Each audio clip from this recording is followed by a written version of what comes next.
মাছের মাথা ভাজতে ভুলে গেছি, কি করি? তো মাথায় আসলো এইভাবেই করে ফেলি আজকের ইলিশ মাছের মাথা দিয়ে এই রেসিপি। খুবই সুন্দর একটি রেসিপি আজকে বাঙালিয়ানা জবার রান্নাঘরে নিয়ে চলে এসেছি।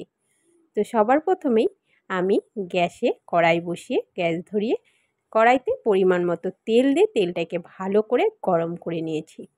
নিয়ে তাতে 5 ফোড়ন, শুকনো লঙ্কা ফোড়নে দিয়ে ফোড়নটাকে হালকা করে ভেজে নিয়ে কেটে রাখা পেঁয়াজগুলিকে দিয়ে তার উপরে ইলিশ মাছের মাথাগুলিকে দিয়ে সামান্য একটু নুন আর হলুদ গুঁড়ো দিয়ে এপিট ওপিট বেশ ভেজে নিলাম, আঁচটা একটু কম করে রেখে।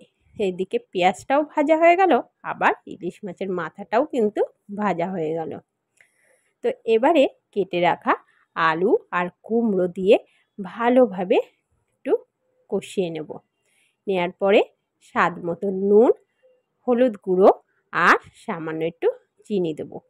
এই রেসিপিটা একটু মিষ্টি মিষ্টি আর একটু ঝাল ঝাল হলে খেতে কিন্তু দুর্দান্তই হয়। কম বেশি সবারই কিন্তু ইলিশ মাছ খুবই প্রিয় একটি মাছ। তো আর এই ইলিশ মাছের মাথা যে কোনো জিনিসে দিলে দুর্দান্ত স্বাদ লাগে। তো ভালোভাবে ইলিশ মাছের মাথা দিয়ে আলু কুমড়োর সাথে কষিয়ে নিয়ে পরিমাণ মতো জল দিয়ে বেশ 4-5টা কাঁচা লঙ্কা দিয়ে ঢাকা দিয়ে দিয়েছি 5 থেকে 6 মিনিটের জন্য। 5 থেকে 6 মিনিট পর আলু কুমড়োটা খুব সুন্দরভাবে সেদ্ধ হয়ে গেছে। একটু আঁচটা বাড়িয়ে দিয়ে ঝোলটাকে ভালোভাবে টানিয়ে নিলাম। পুরো রেডি হয়ে গেল আজকের ইলিশ মাছের মাথা দিয়ে আলু কুমড়োর দুর্দান্ত একটি রেসিপি।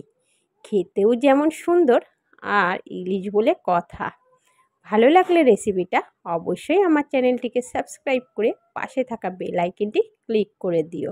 আর অবশ্যই কমেন্ট করে জানিও ইলিশ মাছের মাথা দিয়ে এইভাবে আলু কুমড়োর তরকারি কে কে খেয়েছো। আজকে এখানেই শেষ করলাম।